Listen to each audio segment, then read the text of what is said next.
Hello there, ladies and gentlemen. This is Orphanlast, aka Skylar Madison, and today we're going to be tackling the basic head turn animation. Right now, on the screen, what you're looking at is what we're going to be animating for this particular video. And after this, you're going to see two examples of what I would deem as being failed attempts at making a decent basic head turn. So let's go ahead and jump right into it.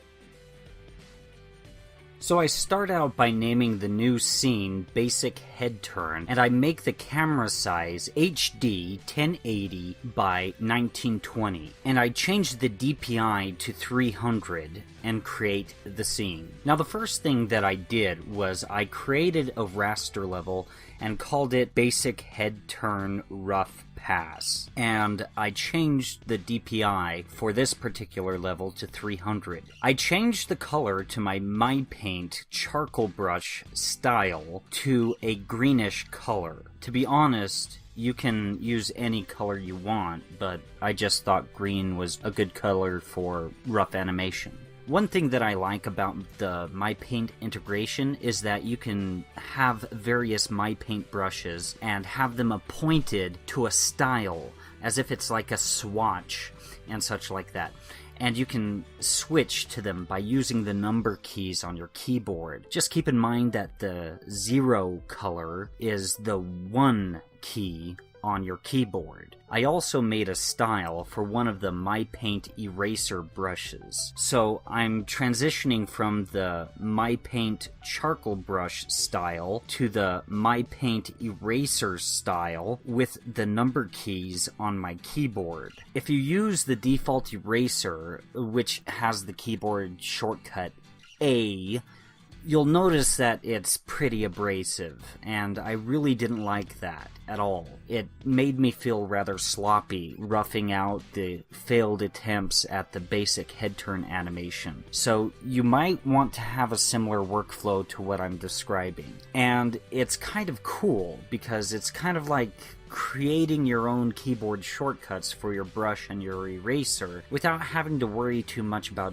technical issues along the way. At this point, I needed to start creating my keyframes. Once you create your keyframes, you have an idea as to what your timing is going to be. After a few failed attempts at making this basic head turn, I decided I'd make a super cartoony character. As Chameo from the animation subreddit told me, you need to learn to crawl before you can walk. And once I clean up and color this animation, I plan on redoing it with a rotoscope for educational purposes. And that actually excites me a bit, because I have never worked with a rotoscope, and I'm thinking learning from life is probably a good way to ramp up your skill. And I haven't even talked about rotoscoping on my channel before, so that's kind of cool. Then the next challenge in the 51 animation challenges is actually a head turn with anticipation. So I'm going to get a good deal of practice with head turns. So if you're a beginning animator, I suggest you get multiple practices in making head turns as well, just like I am. You'll never be good at making them unless you actually practice them. Now, for me, making a super cartoony character is rather difficult because it violates my OCD nature towards artwork. But here's what I'm coming to realize. You can be a great artist. You can make all sorts of amazingly nuanced pieces of art and be a crappy animator. So if you need to revert back to a 5th grade level of drawing in order to eventually progress to a college level of animation, basically being on that skill level, then that's just what you're going to have to do. And maybe then, once your animation skills match up with your drawing skills, you'll be able to start adding the nuances that you're used to with your normal drawing practices, and be able to do that with each frame. But of course, that's adding a lot more work to your workflow. Also, try to keep your rough animation drawing fairly clean. If you look at my failed attempts, they're fairly messy, and that contributed to the shifting facial features where things were just kind of floating around a little bit. The clearer your rough animation sketches are, the more uniform your facial features will move. So I finished with my first keyframe and started my second keyframe. One thing that animators have suggested is that when doing a head turn animation, you need to add purpose for the head turn. As you saw from my failed attempts, it looks creepy if the eyes don't blink midway through the head turn, and if the emotion doesn't change a bit or a lot from one portion of the head turn to the next, it can seem rather pointless. So I now have 2 keyframes so far, and it's time to make the extreme position, which is essentially the drawing that defines the movement in the scene, which in the head turn is the middle of the turn. And in this case, it's the frame where the character is looking somewhat directly at the camera. Of course, his eyes are closed, but that doesn't matter. His face is directed towards the camera. And what's also very commonly suggested by animators is that you dip the head down a bit through the animation. One suggestion from A&B Animation Academy, which is a channel on YouTube, is that when you're drawing both eyes, pretend as if there's a third eye in the middle, and you'll get the spacing from one eye to the other just right throughout the entire animation. This will prevent your eyes from floating around. This, and proper use of arcs, will help it so your eyes don't randomly jitter about out of place. Now that we have our 2 keyframes and our extreme position, it's time to make the breakdowns. Notice how I'm animating all my frames right next to another frame on the X sheet. This makes it so that every level I draw is going to continue being a raster level, and that all my levels are on the same level strip. So, to make the breakdowns, you need to space the frames out so that you can draw 2 breakdown images on either side of the extreme position. With your breakdown images, just draw the pose midway from the keyframe to the extreme position. Now, normally the way I draw my arcs is just by making a new column on the X sheet and drawing it out, but since I had to worry about shifting facial features, I decided to start drawing my arcs on each frame individually and use the onion skins to determine the placement of the facial features in the short term and the long term. While working on my first breakdown image, I noticed that the body language was starting to look a little bit weird. Like I was trying to picture things in the long term, and things just would have looked really weird if I kept the extreme position just right where I originally had it. So I selected it with the selection tool and just adjusted the extreme poses position, and then I also selected the first breakdown image that I drew and adjusted it ever so slightly as well. Notice how I draw an arc in from one onion skin to the other in order to determine where the eyebrow on this breakdown image should be. I found that using this type of arc usage was rather helpful. And if you're using your construction lines correctly, oftentimes it can function as a type of crosshair that could really pinpoint where things need to be. So I start drawing out the second breakdown image. I decide where the midpoint is, and I draw out the construction of the head, and with the use of arcs, I'm able to sort of create a type of crosshair, like I just said, and it tells me where the eyes and eyebrows should be. It's really useful.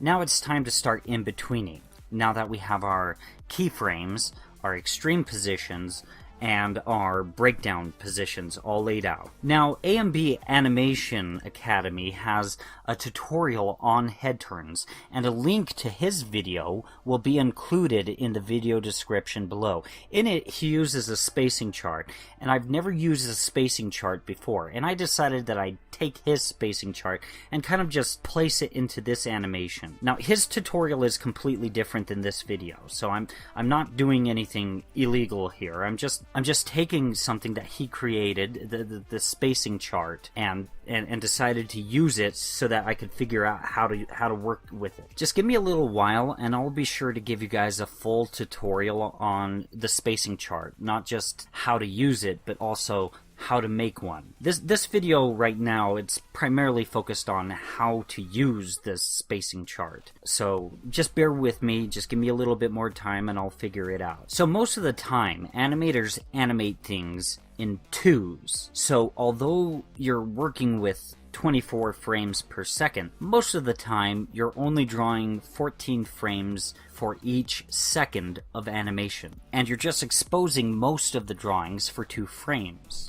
So our first keyframe is frame number 1. Keyframes are always circled on spacing charts. Now, we want 5 frames total from the first frame to the extreme position. So if we count up in odd numbers, we're able to determine that the extreme position frame is going to be landing on frame 11. Now that I borrowed AMB Animation Academy's spacing chart in his head turn animation tutorial, I'm assuming he circled the 11th frame because sometimes extreme position drawings are sometimes treated as keyframes or something. I don't know why he circled it, to be honest. And notice how drawing number 9 is put in parentheses. This means that it's a breakdown drawing, and we've already drawn our breakdown positions. So now we just need to go to the extreme position and write out an 11 on it and circle it because it's evidently being treated like a keyframe, and then go to the first breakdown position and write out a 9 on it in parentheses. On this spacing chart, we want to draw 3 in-betweens, and since they're animated in twos, they will land on frames 3, 5, and 7. When in-betweening, you always want the drawing you're working on positioned in the middle position between 2 drawings that you've already drawn, using onion skins. This way, the guesswork of where you're spacing and the pose of your character is never just guesswork. So the first in-between drawing we're going to draw is frame 5, because it's the frame that's in between the first keyframe and the extreme position on the spacing chart. It's the one that's directly smack dab in the middle on the spacing chart from frame 1 and 9. Then when we draw frame 3, it's a drawing process that's pretty much just drawing up your lines in the middle position between drawing 1 and 5.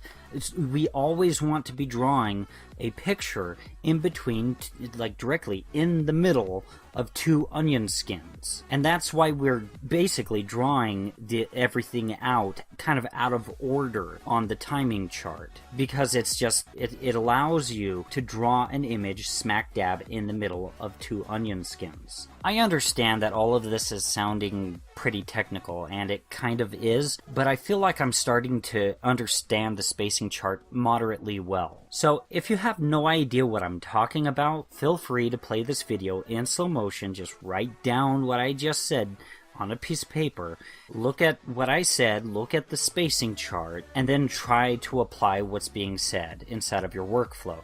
If you don't understand what I'm talking about even still after that, just watch the video in the video description below. But just keep in mind, I do feel as though in my video right here that you're watching right now, I do feel like I've elaborated a bit more on the spacing chart than what AMB Animation did. And if after all that, if you're still confused, just watch this video to its completion without trying to follow what I'm doing. There's a point where I select frames and click on the X-Sheet toolbar to animate everything on twos, and every frame that I've drawn lines up perfectly with the frames that are lined out with the spacing chart. Just each frame, the frame numbers, all line up to being the exact same frames that are displayed on the spacing chart.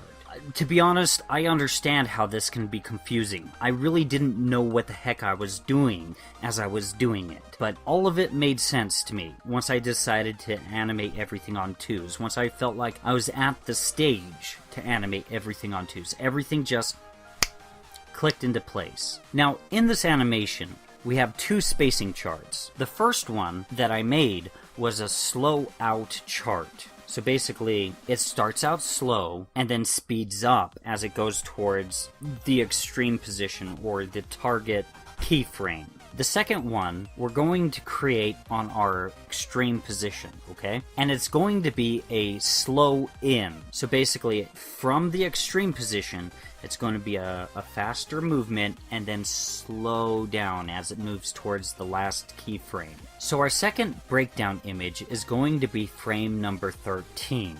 So I put it in parentheses and all that. Our last keyframe is going to be frame 23 because we want this head turn animation to take the full duration of 1 second. Now, keep in mind that, yes, we're working in 24 frames per second, but also keep in mind that we're animating in 2s, so frame 23 will also be exposed for frame 24. So if you count up from frame 13, which is the second breakdown image, to frame number 23, if you count up in odd numbers, we now need to draw frames 15, 17, 18, and 21. So now it's time to start drawing our in-betweens. And I start with frame 5, like I said earlier.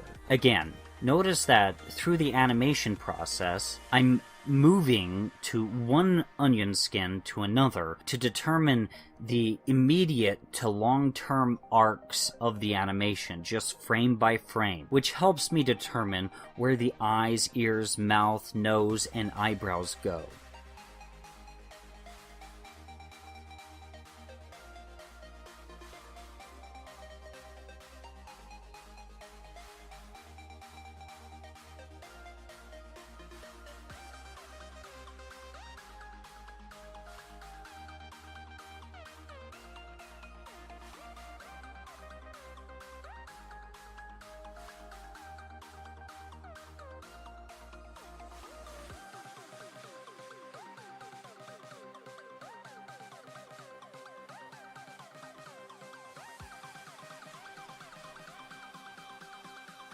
Then I shift my frames about and start drawing out frame 3.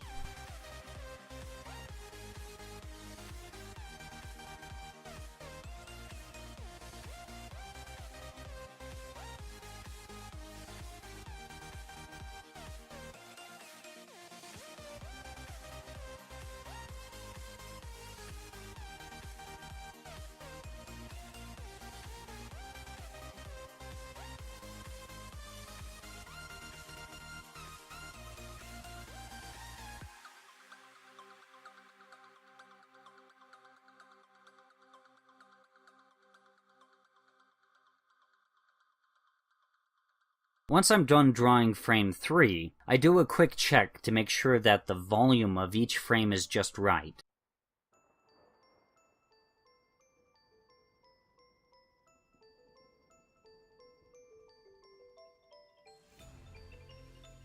And now it's time to draw what will be frame 7. And notice how I have the eyes beginning to close on this frame. I'm still thinking of adding 2 additional frames to this animation in my next video to try and make sure that people can actually see that the eyes do indeed close midway through the head turn.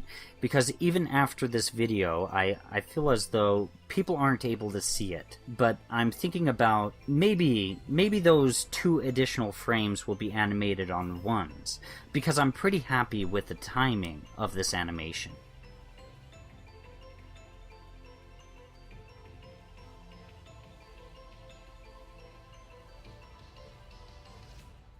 At this point, I select pictures 1 through 11 and put them on 2s, and it's at this point that they're literally resting on frames 1, 3, 5, 7, 9, and 11, just as the first spacing chart says. And the reason why I didn't just space out these frames is because if you do that, you'll be making a ton of different level files, meaning you'll have a bunch of different level strips, and some of the frames will wind up turning into vector levels while others are raster. With the Opentoonz workflow, I try to keep my frames congested so that I don't wind up creating problems. If things look good animated on 1s, they're going to look good animated on 2s. Now it's time to draw the in-betweens from the second spacing chart that we put on frame 11. And the drawing that is in the middle position from frame 13, which is our breakdown image, and frame 23, which is our keyframe, the one that's in between those two frames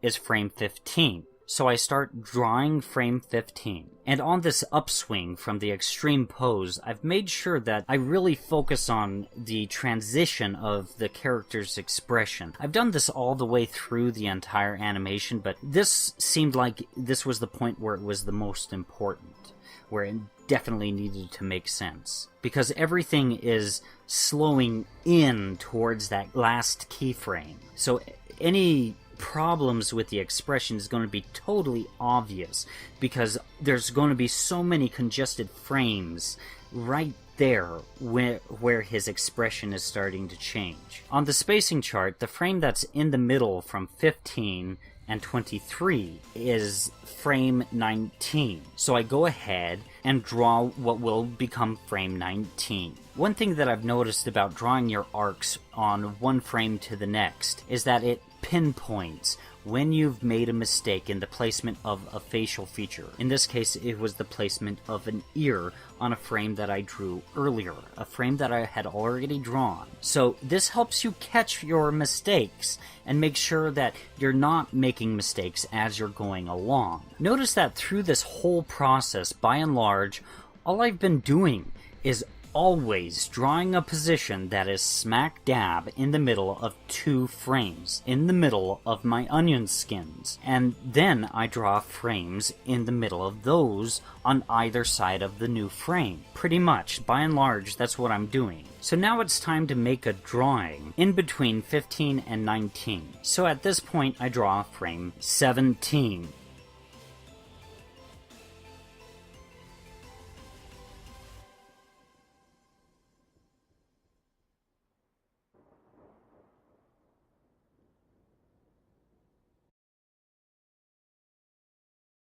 Then I draw frame 21, which is in between frames 18 and 23 on the spacing chart. I then select the remainder of my frames that are still animated on 1s, and I use the X-Sheet toolbar to animate them in 2s. And now their position on the X-Sheet is exactly what they are on the spacing chart. I select the last frame in the animation and extend it for a number of frames so that I have a nice pause at the end. And once again, this is what we just animated. And please feel free to join me next week as I add hair to this guy, possibly add 2 more frames, clean up the animation, and hopefully I'll be able to show you guys an interesting way of coloring your animations for next week's 51 Animation Challenge video. That pretty much concludes it for this video. If you guys enjoyed it, please like, share, and subscribe. And if you didn't enjoy it, please like, share, and subscribe anyways.